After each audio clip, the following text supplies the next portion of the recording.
తామర పువ్వు, కమలం, పంకజం, అరవిందం ఇవి దాని పేర్లు. ఇంగ్లీషులో దీన్ని లోటస్ అంటారు. ఇది బురదగా ఉన్న కొలనులో ఉంటుంది, కానీ చాలా ప్రశాంతంగా ఉంటుంది. దాని సహజ స్వరూపము ప్రశాంతత. అట్లాగే చాలా చూడటానికి స్వచ్ఛంగా ఉంటుంది. అట్లాగే దాని సహజ స్థితి అది. బురద కొలంలో ఉన్న దానికి బురద అంటదు. అంటే దాని అర్థం ఏంటంటే, నీవు కూడా ఈ లోకంలో ఉన్న లోకంతో అనుబంధం, ఆప్యాయత, అనురాగం, వ్యామోహం, రాగం పెంచుకోకుండా, అసలు ఉంచుకోకుండా, పెంచుకోవడం కాదు అసలు ఉంచుకోకుండా నీవు లోకంలో ఉండు.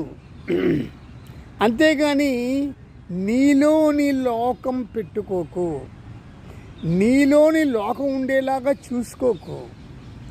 లోకంలో నువ్వు ఉండు, కానీ వీటన్నిటి నుంచి విడిగా ఉండు. ఈ అనుబంధాల లిస్ట్ చెప్పాను కదా, వీటి నుంచి విడిగా ఉండు. అప్పుడు నువ్వు బంధీకృతం కాకుండా విముక్తుడు వై కమలంలా, అరవిందంలా ఉంటావు, స్వేచ్ఛగా ఉంటావు. అరవిందం కూడా చాలా స్వేచ్ఛగా ఉంటుందన్నమాట. చూడటానికి చాలా స్వరూపం అందంగా ఉంటుంది. సో ఇలా మీరు స్వేచ్ఛగా, బంధీకృతం నుంచి తప్పించుకొని స్వేచ్ఛగా ఉండాలి అంటే, మీరు లోకంలో ఉంటూ ఈ బంధాలు, అనుబంధాలు, రాగాలు, ద్వేషాలు ఇలాంటివి లేకుండా సాక్షిగా మీరు ఉండండి. నేను ఎప్పుడు చెప్పేది అదే, సాక్షిగా ఉండండి. దేనిపైన కామెంట్స్ వద్దు, అంటే వ్యాఖ్యలు దేనిపైన వద్దు. అలా మీరు ఈ లోకంలో ఉండాలి.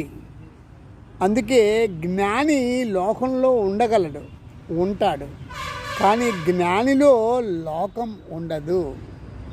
ఇది మీరు అరవిందం, కమలం, పంకజంలా ఉండాలని కోరుకుంటూ విరమిస్తున్నా.